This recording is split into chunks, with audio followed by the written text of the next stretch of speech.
Vamos então acalmar os nossos corações, as nossas mentes, e a partir deste momento vamos fazer uma prece para que possamos entrar em sintonia com a espiritualidade amiga, com Jesus, nosso Mestre, e acima de tudo, estarmos atentos à lição da noite, que com certeza estará transmitindo para nós ensinamentos valiosos, para que a gente possa despertar para a vida, despertar para o nosso conhecimento profundo da doutrina do Mestre.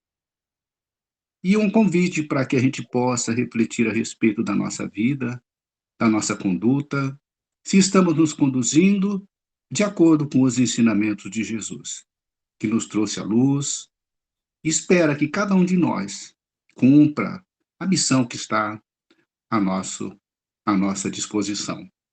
Que possamos então fazer desta noite uma noite feliz e uma noite de bastante aprendizado.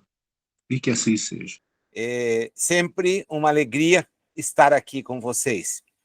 É um compromisso que eu participo sempre de maneira muito feliz. É muito gratificante estar aqui este domingo de cada mês para que nós possamos, a partir de um texto previamente identificado, refletir. E esta reflexão sempre nos deve acompanhar no transcurso da semana que nos separa do encontro seguinte, para que saibamos bem avaliar se efetivamente estamos interiorizando as lições que nos chegam. Elas são belas, não resta dúvida. São instigantes, como a de hoje, muito, muito instigantes. São ricas, nossa, uma barbaridade. A de hoje mesmo nos permite um caminhar amplíssimo, amplíssimo. O texto que a gente tem pela frente é um texto que se reporta a uma determinada passagem e também está presente, de certa forma, no contexto dos outros três autores dos evangelhos admitidos como sendo as narrativas que se mostravam condizentes com uma opção. Nós nunca podemos nos esquecer que o número de escritos a respeito de Jesus é um número elevadíssimo. Antes dos manuscritos do Mar Morto, antes das grutas de Qumran, esse número girava na casa de acima de 75 textos. Era um número por demais expressivo. Depois destes dois episódios, os manuscritos do Mar Morto e das grutas de Qumran, de onde nos vieram textos como o Evangelho de Tomé, um evangelho que merece ser lido, conhecido, lido, refletido, porque é um evangelho de conhecimento, é tido como gnóstico, e a gnose é justamente conhecer. O número de narrativas se amplia demais, é muito vasto. E isto, automaticamente, então, nos leva a olhar esse trecho que saiu de Mateus, capítulo 26, versículo 56, com alguma reserva, alguma reserva. Eu sempre destaco para vocês que a leitura que é apresentada pelo Emmanuel é uma leitura a partir do texto do Padre Antônio de Figueiredo. E todos sabem que eu prefiro a leitura procedente do André Churac.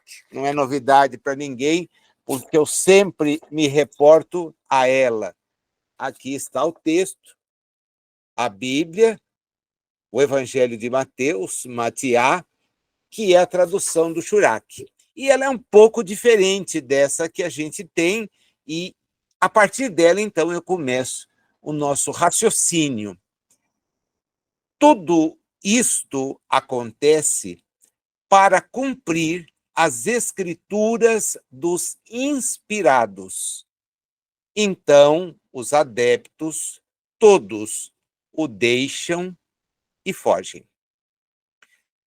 Há uma diferença redacional, entretanto, não fosse a colocação que cada tradutor tem a liberdade de fazer, nós nos deparamos com algo interessante, porque o trecho da Bíblia do Padre Figueiredo, na sua tradução, assim como das Bíblias que hoje, nas suas edições, circulam, com algumas exceções, falam da palavra escrituras num sentido genérico, teológico.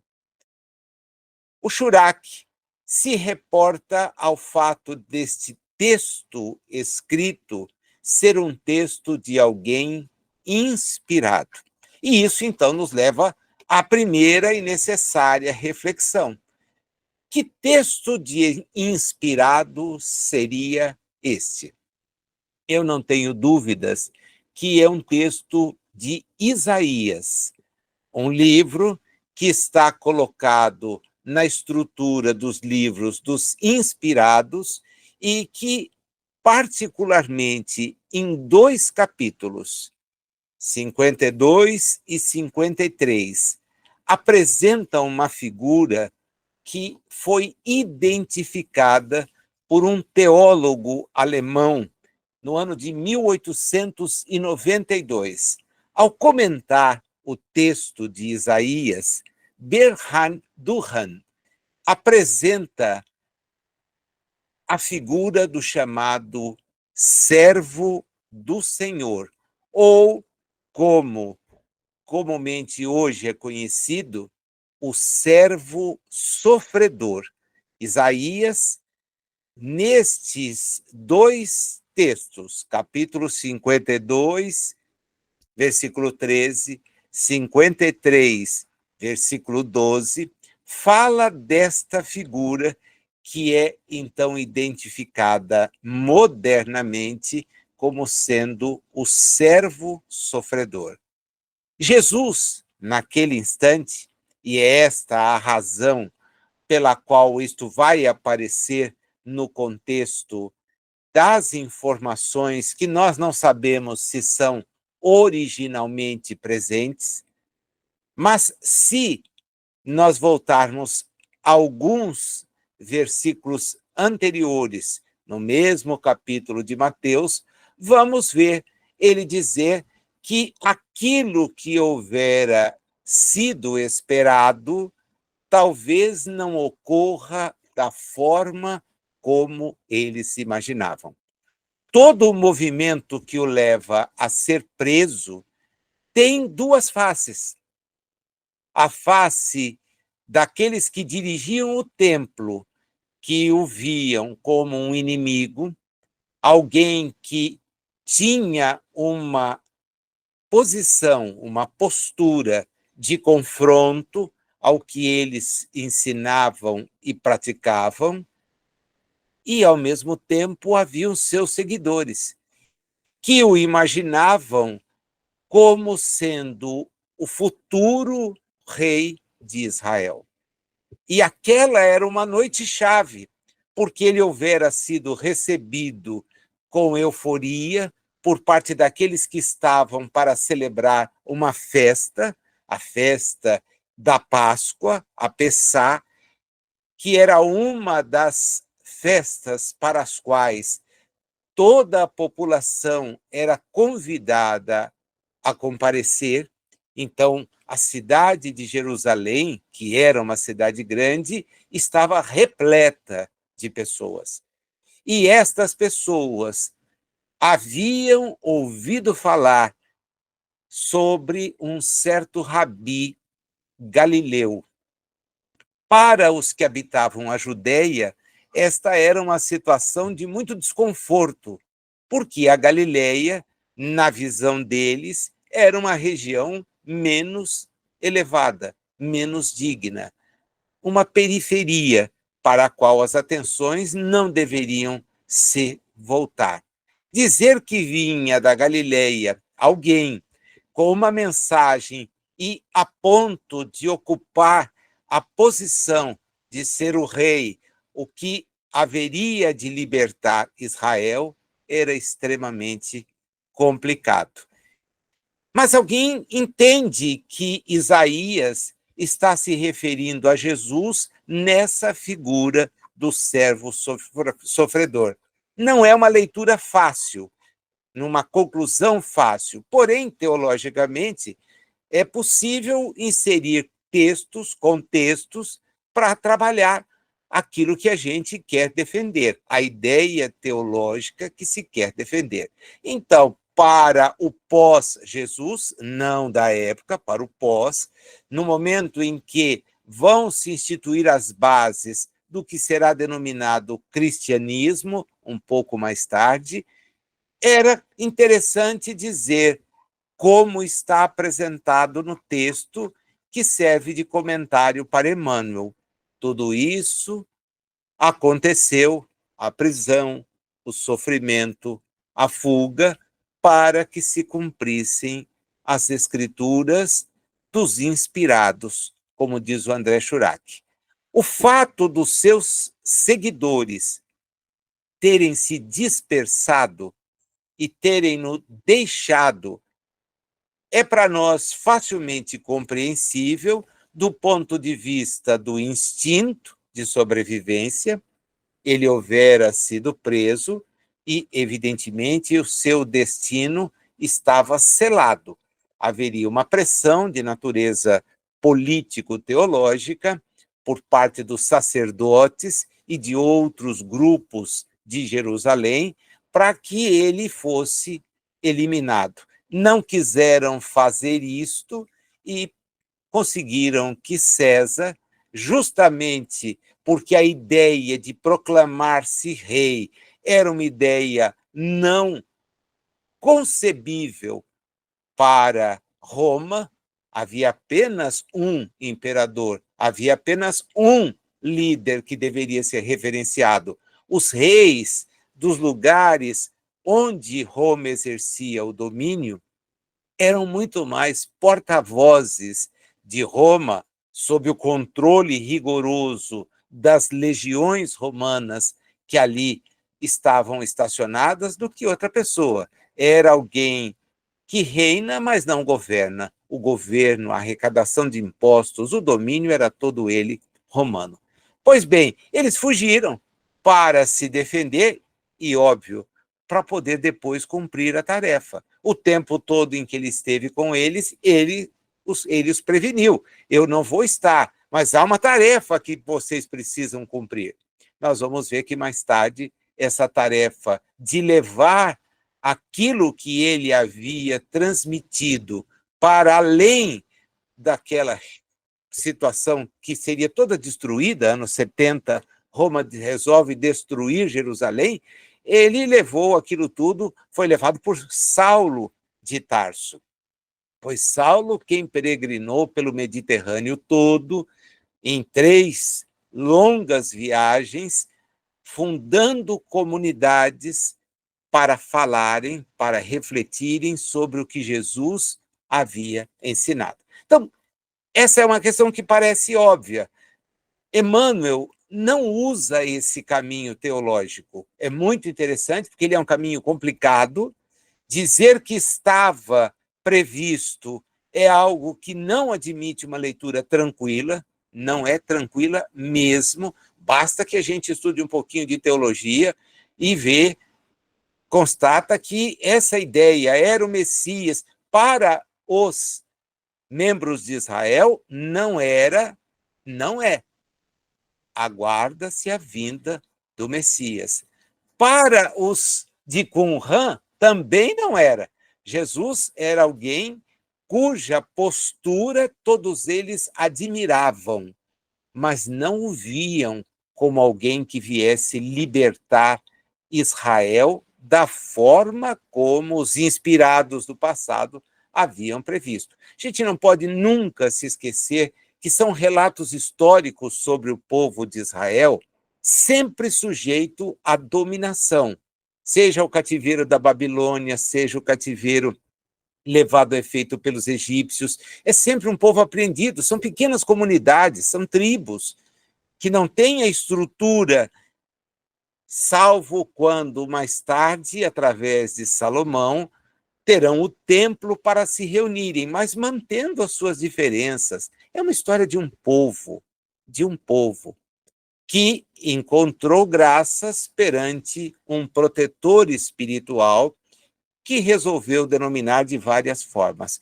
Isso é um estudo que a gente faz, vai compreendendo, entendendo, mas eu gosto que Emmanuel adota um outro sentido para a palavra escritura, que pode ser o que está pactuado, o que está escrito. E ele resolve nos colocar diante do episódio morte do corpo. Olha que coisa interessante. Jesus será conduzido à morte. Ele resolve trazer isto para cada um de nós, para dizer, presta bem atenção. Esse desígnio a cumprir-se não é uma coisa que apenas Jesus enfrentou em sua missão. Aliás, ele tinha para com aquela missão uma noção extremamente clara. Espírito evoluído que é, sabia que o episódio morte adviria, sabia as razões pelas quais ele seria morto, mas não vinha com este ensinamento para deixar ao final. Ele vinha com o ensinamento da realidade espiritual. É por isso que ele volta. Como aquelas pessoas e todos nós, até que tenhamos acesso ao que diz o Espiritismo, podemos imaginar coisas diversas, a aparição de alguém que morreu e que se faz tangível, automaticamente associada à ressurreição de um corpo, o que cientificamente não é possível. Só há possibilidade de voltar um corpo que estava inanimado a ter a vida de vigília se a morte for aparente. Isto a ciência explica com uma tranquilidade imensa. Catalepsia e nomes similares nos explicam isso. A gente estuda em medicina forense essa realidade. Então ele não estava morto naquele momento? Não, não estava morto. Havia uma espécie de suspensão. Quando não se tinham instrumentos como lá naquela época em que ele estava, imaginar que alguém morresse era conduzir ao sepultamento. O caso dele é totalmente diverso porque ele sofre uma morte dolorosa. Vai ficar exposto, vai passar por um problema que é um problema muito mais doloroso do que a morte que às vezes acontece em ambientes hospitalares. E embora hoje existam equipamentos, vez ou outra vem a notícia de alguém que estava sendo conduzido ao sepultamento e não deveria estar sendo, porque apenas estava com uma certa suspensão do ponto de vista da sua relação com a realidade corpórea. É algo que vale a pena parar, pensar. Então, Emmanuel diz, olha, mas não era só ele, não. Não era só ele, não. Cada homem, e aqui começa o texto para valer, que nos interessa abordar, cada homem tem o mapa da ordem divina em sua existência. Cada homem. Que vai executar na medida em que colaborar com o seu livre arbítrio, no grande plano que é a vida eterna.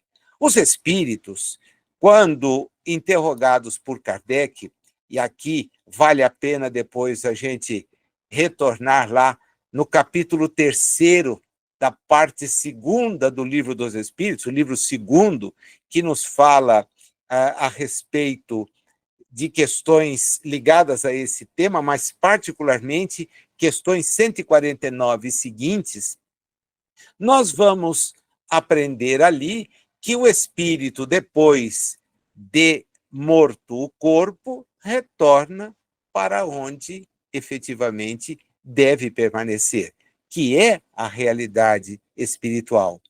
Continua sendo ele próprio, né? Continua a demonstrar aquilo que ele tem de experiências, conquistas, acertos e desacertos, mas, de maneira muito particular em relação a cada mundo, ele tem ainda o fluido que ele consegue na atmosfera do planeta, o perispírito, tá? E que tem, então, a possibilidade de se apresentar com a aparência da última encarnação, caso não lhe seja possível fazer modificações. Vem uma sequência de explicações que vale a pena a gente analisar, mas logo depois, nas 154 seguintes, entra a questão do momento dessa separação, né? Como ela se opera, diz a 155, simplesmente desprendendo-se os laços que vinculavam o corpo ao princípio material que lhe serve temporariamente de instrumento para a experiência. É uma separação rápida? É brusca? Tem alguma linha que permite dividir? Os espíritos dizem não. Não. A alma vai se desprendendo gradualmente. Não se escapa como um pássaro que está numa gaiola e que volta à liberdade. Aqueles dois estados, o de estar encarnado e desencarnado, se tocam e se confundem, de sorte que o espírito somente aos poucos vai tendo de volta a sua liberdade. A alma experimenta algum tipo de sofrimento? Qual é a sensação que ela tem?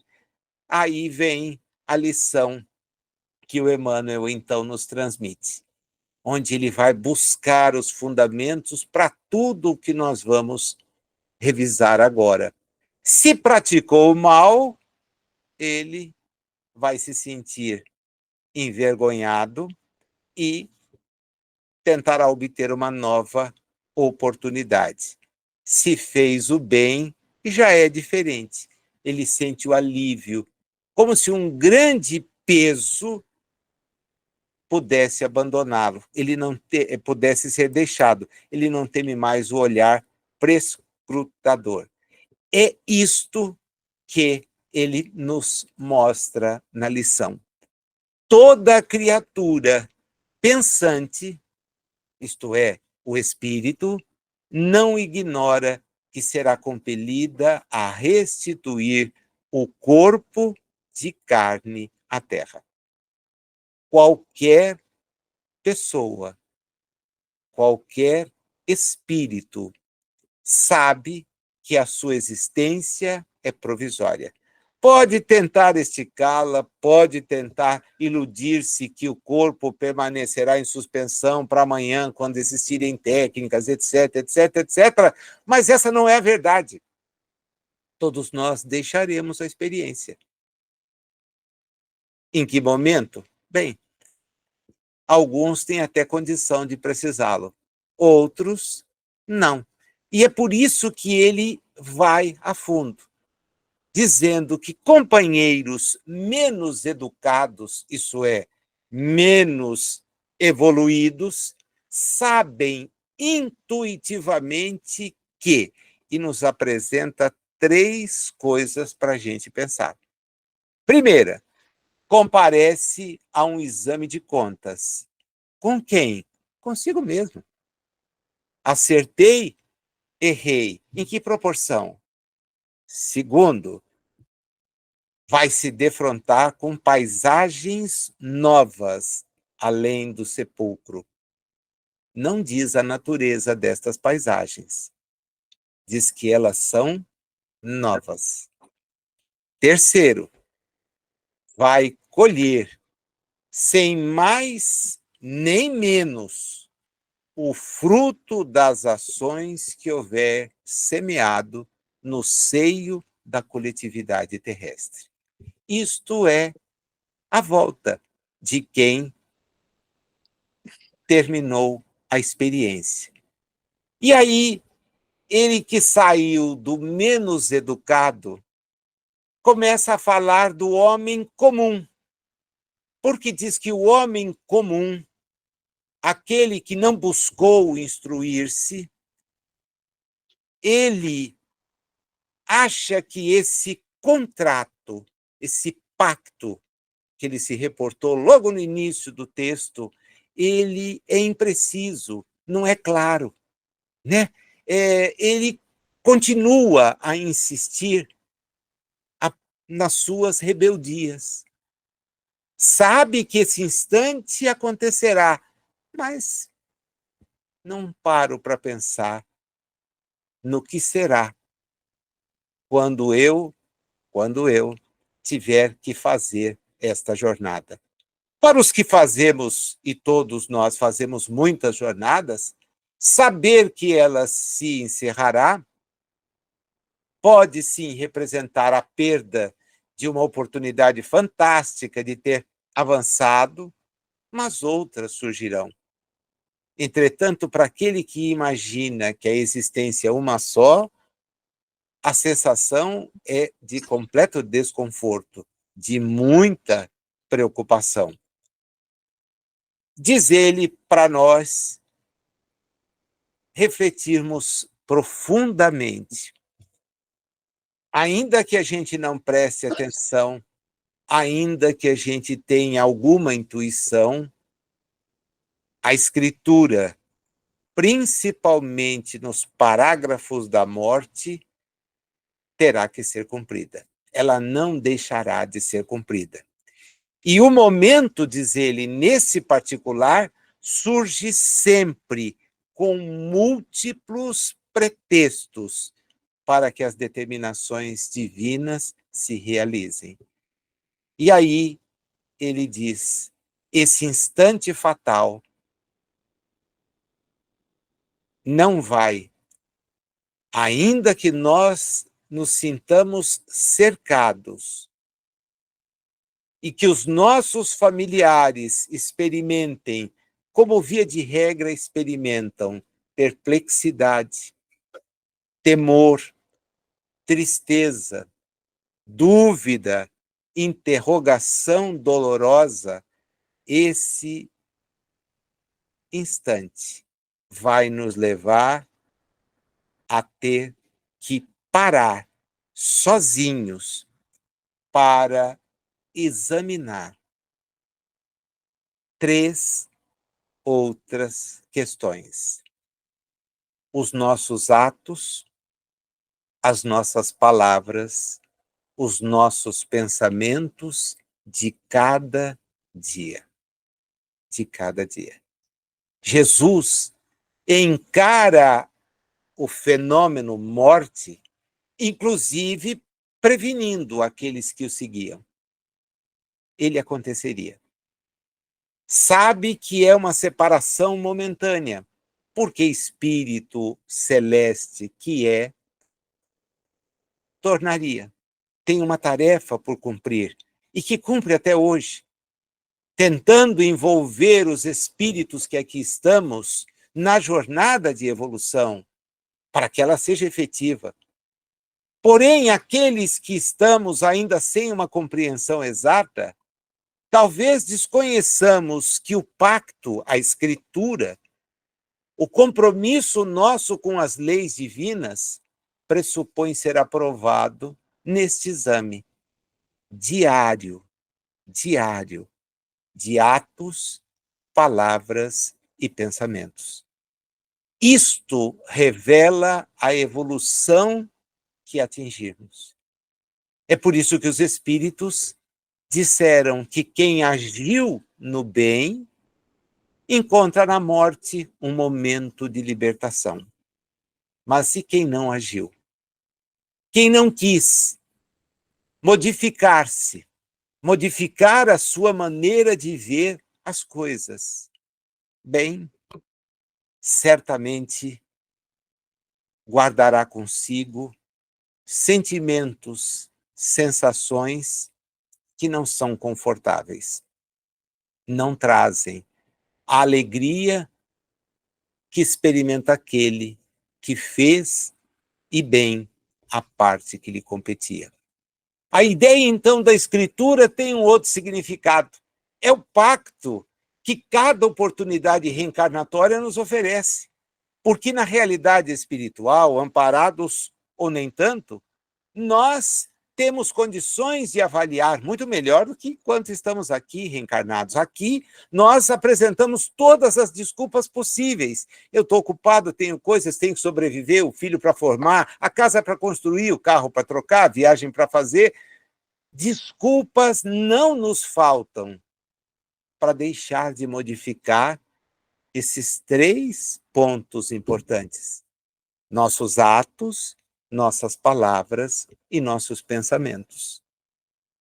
Nós sempre postergamos, mas há um dia em que não vai adiantar. Por maior seja a choradeira, por maior seja a perplexidade, por maior seja o temor que aqueles que estão à nossa volta, a dúvida, a interrogação que eles se façam, chega o momento para nós e também chegará o deles. Porque ninguém aqui permanece com o corpo além da jornada programada.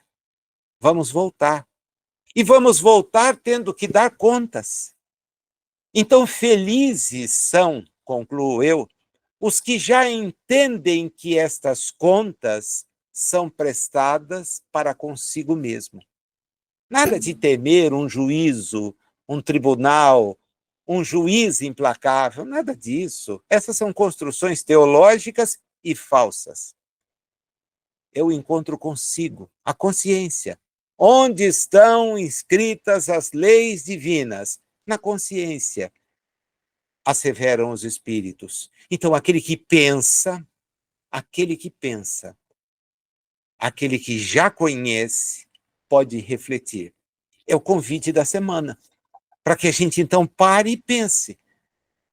Se a minha desencarnação ocorresse agora, como é que eu me pautaria no exame de atos, de palavras e de pensamentos que tive?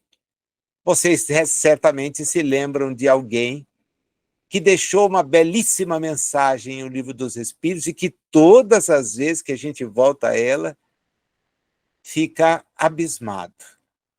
É Agostinho de Hipona, na questão em que ele nos convida a todas as noites fazer o exame de consciência, porque se desencarnarmos naquela oportunidade, talvez tenhamos perdido a chance de ajustar compromissos que não podemos postergar. É preciso modificar-se, é preciso viver bem com aqueles que conosco convivem. Esse é o sentido, então, da nossa vibração, né? Eu sempre aproveito para que a gente, nesse instante, una os nossos pensamentos, e eu gostaria de hoje, particularmente, de vibrar por aqueles que desencarnaram de maneira abrupta, acidentes, a violência, e que muitas vezes são colhidos sem a preparação que uma moléstia oferece, que a idade nos faz antever. Aos 20 anos, a gente imagina que a morte jamais nos visitará aos passos, e por isso abusa. Aos 50 já não é assim. Aos 70, muito menos. Então a gente sabe que, naturalmente, o corpo cederá lugar. Mas e aqueles que, em razão de atos de tanto impacto, são vítimas de um desencarne que não era imaginado? No acidente, na violência. Vibremos por eles. Os jornais, as páginas dos sites que visitamos estão repletos de narrativas assim. Pessoas surpreendidas por uma bomba que recai sobre os ambientes onde eles estão. E como nós, voltam à realidade espiritual, muitas vezes sem ter ouvido o que ouvimos, refletido sobre o que refletimos. Vamos vibrar por eles. Vamos nos lembrar dessas mortes violentas, dessas situações tão tristes que enlutam e enchem de perplexidade as famílias. Fazem com que elas duvidem até da bondade divina. Por que isso aconteceu? São crimes, às vezes, horrendos, dolorosos, mostrando o quanto ainda falta para o espírito em termos de aquisição de conhecimento, porque só quem conhece não pratica o mal. Pensemos e vibremos por eles.